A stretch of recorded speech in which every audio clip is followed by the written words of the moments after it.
আসসালামু আলাইকুম। আমি আজকে দেখাবো এখানে কিভাবে ওভারলক মেশিন নিয়ন্ত্রণ করতে হয়। এই ভাই আসছে নতুন নতুন তো নাকি?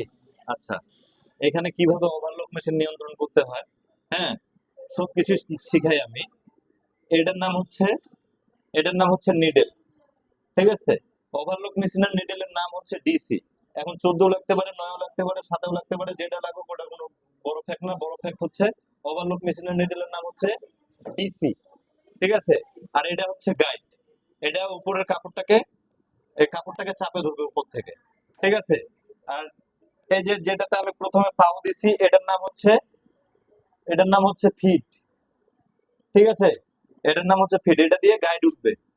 হ্যাঁ, যে কাপড়টা যে আমরা ওখানে মেশিনের ভিতরে নিব, কিভাবে নিব, নেওয়ার জন্য তো আগে এটাকে তো একটু উপরে তুলতে হবে। ওই ফিটটাকে জাগাবো, যখন জাগাবো তখন এখানে গাইড উঠবে। ঠিক আছে? আর এটা হচ্ছে পেডেল। এইটা চাপলেই, সামনের দিকে চাপলেই মেশিন চলবে। বুঝাতে পারছি? এই যে কিভাবে নিয়ন্ত্রণ করতে হয়, আস্তে করে, প্রথমে অত বেশি প্যারা নেওয়ার দরকার নাই, আস্তে করে চালাবেন। হ্যাঁ, চালালে আপনার ওভারলক মেশিন নিয়ন্ত্রণ চলে আসবে। যদি একটু নিয়ন্ত্রণে চলে আসে তখন থেকে আমি প্রসেস শুরু করে দিব। ওভারলক মেশিনে মোটামুটি 4টা প্রসেসের কাজ হয়।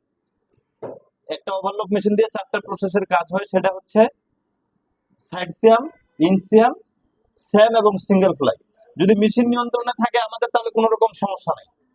বুঝতে পারছি? এই যে আস্তে করে চালাবো, যদি চালাইতে পারি, এই মেশিন যদি আমরা নিয়ন্ত্রণে নিয়ে আসতে পারি, তাহলে আমরা প্রসেস শুরু করব। বুঝাতে পারছি? Thank you.